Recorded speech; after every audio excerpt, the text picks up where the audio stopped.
বেরিয়ে যাই। খুব বাজে শোনালেও আমার অবচেতন মন আমাকে বারবার বলছে, তোর আম্মা তোর বউয়ের খুনি। বাড়িতে এসে আম্মার রুমে গেলাম, আম্মার সামনে বসলাম আর আম্মাকে বললাম, আম্মা আমার ছোট বোনটার কেন যেন সিজার করেছিল ডাক্তার। আম্মা পানির বক্সটা খুলতে খুলতে বলল, কেন আবার? পানি ভাঙার ডর ছিল, ডাক্তারই তো কইল করতে, আল্লাহ বাঁচাইছে, সময় মতো করা গেছে। আম্মার উত্তরে আমার কলিজায় আগুন জ্বলে গেল। যেটা নিজের মেয়ের বেলায় ভাবতে পেরেছে সেটা ঋণের বেলায় পারল না। একজন নারী হয়ে অন্য নারীর প্রতি এতটা অবহেলা। কোনো মতে ধৈর্য ধরে বললাম, আম্মা আমি কি আপনারে কখনো কষ্ট দিছি, ভালোবাসা কম দিছি? আম্মা এবার একটু অবাক হয়ে বলল, কেন বাজান, কি হয়েছে? এডি কুচকেরে। আমি আম্মার হাত ধরে বললাম, আম্মা আমি আপনারে এত ভালোবাসি, তাই জানতে চাই আমার দ্বারা আপনি কষ্ট পাইছেন কিনা। আম্মা আমার মাথায় হাত বুলিয়ে বলল, তুই আমার সোনার টুকরা ছেলে, তোর মতো ছেলে যেন আল্লাহ সবার ঘরে ঘরে দেয়। আমি আম্মার আর একটু কাছে গিয়ে বললাম, আম্মা রিনিকে তো আপনি রেহানা দুজনেই পছন্দ করে এনেছিলেন, তাহলে ওর সাথে এমন কেন করছেন আম্মা? পরে ফোনে কথা বলতে দেখলে এত ডাকাডাকি করতেন কেন বলেন তো? 8 মাসের পোয়াতি মানুষটারে দিয়ে কেন ভারী কাজ করাইতেন? খাবার কেন কম দিতেন আম্মা? আমি কি টাকা কম দিতাম? লাগলে আমারে বলতেন, আমি না খাইয়ে টাকা দিতাম। আমি যে আল্লাহর ভরসায় আপনার কাছে আমার বউরে রেখে গিয়েছিলাম, আপনি আপনার বিবাহিত মেয়ের দেখভাল করলেন, যে শ্বশুর বাড়িতে না নিজের মায়ের কাছে থাকে বেশি। কিন্তু আমার এতিম বউটারে দেখলেন না আম্মা, কাজের লোকের মতো তারে দিয়ে খাটাইছেন। আগে না হয় নিজের ইচ্ছাই করতো, কিন্তু যখন শরীর খারাপ হইল তখন কেন জোর করে করালেন আম্মা? আম্মা আমার হাত ছেড়ে দিয়ে চিৎকার করে বলল, মরার আগে এমন মিথ্যা কথা কইয়া গেছে আমার নামে, আল্লাহ আমারে তুমি উঠাই নাও, তুমি বিচার করো, কবরে আগুন জ্বলবো। আম্মার চিৎকারে বোনার ভাতিজিও ছুটে এলো। আমি বোনের দিকে তাকিয়ে বললাম, তোর সিজারের টাকা কে দিয়েছিল? আমি। তোরে অনার্স পাস কে করাইছে? আমি। তোর জামাইয়ের আবদার কে মেটাই?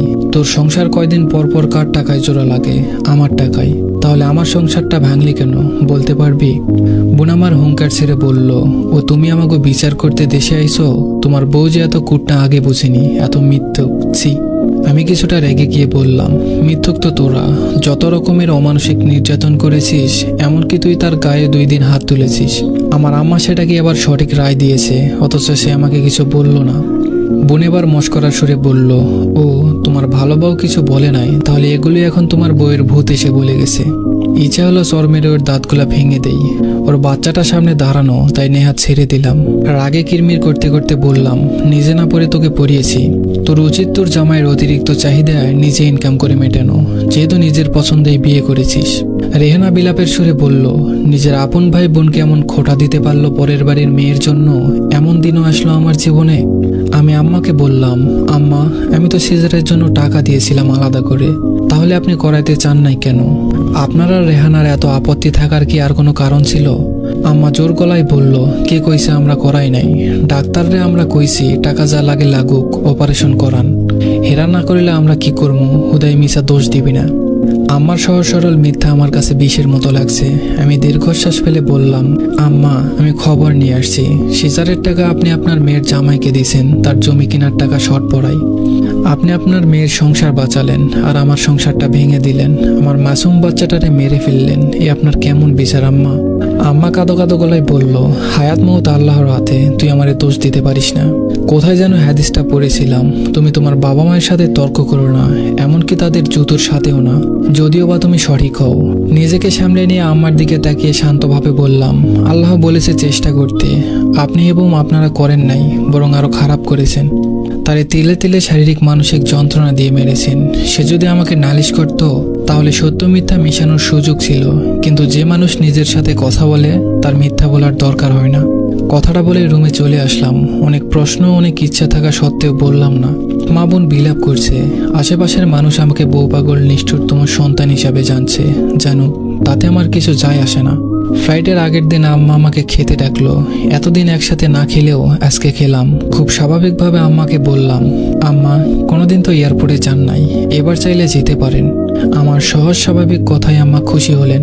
আমার দিকে চেয়ারটা একটু টেনে বলল, বাবা আর একটা মাস থেকে যা, আমি তোর জন্য মেয়ে খুঁজতেছি, চিন্তা করিস না, ভালো মেয়েই আনমু, জীবন কি আর এমনি চলবে?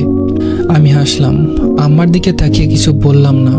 মনে মনে ভাবলাম, আচ্ছা আম্মারা না সব বোঝে, কিছু কিছু আম্মারা কেন বোঝে না যে সন্তানের সুখ কিসে?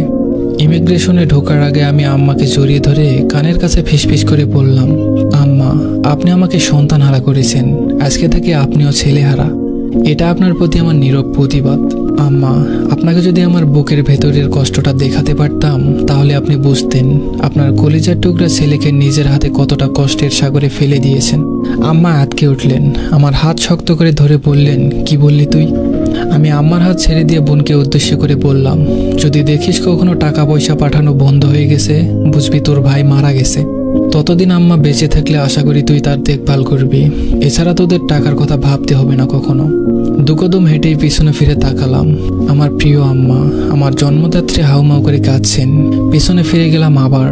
আম্মার দুহাতে চুমু খেয়ে বললাম, আম্মা, আমি আপনার থেকেও হতভাগা। আপনার সন্তান আপনার থেকে হারিয়ে গেলেও আপনাকে ভালোবাসবে, আর আমার সন্তান আমাকে চেনার আগে শোয়ার আগেই আমার থেকে হারিয়ে গেছে। আম্মা চিৎকার করে মাটিতে বসে পড়লেন। আমি যথাসম্ভব দ্রুত হাঁটতে লাগলাম। আর পিছনে ফিরে তাকানো যাবে না, পিছুটান বড্ড খারাপ জিনিস। ফ্লাইটে উঠে প্লেলিস্ট খুঁজে পুরনো গানটা খুঁজে বের করলাম, সময় উপযোগী গান। ছোটবেলায় আব্বা রেডিওতে একটা গান খুব বাজাতো, শিল্পী ইব্রাহিমের গান। বড় হয়ে ইউটিউবে খুঁজে বের করেছি। আমি গা এলিয়ে দিয়ে চোখ বুঝলাম, অল্প ভলিউমও বাজছে। আমার ভালোবাসা তোমার প্রতি রইল, চোখের আড়ালে চলে গেলেও আমি মনের আঙিনায় রইব। আমার ভালোবাসা তোমার প্রতি রইল।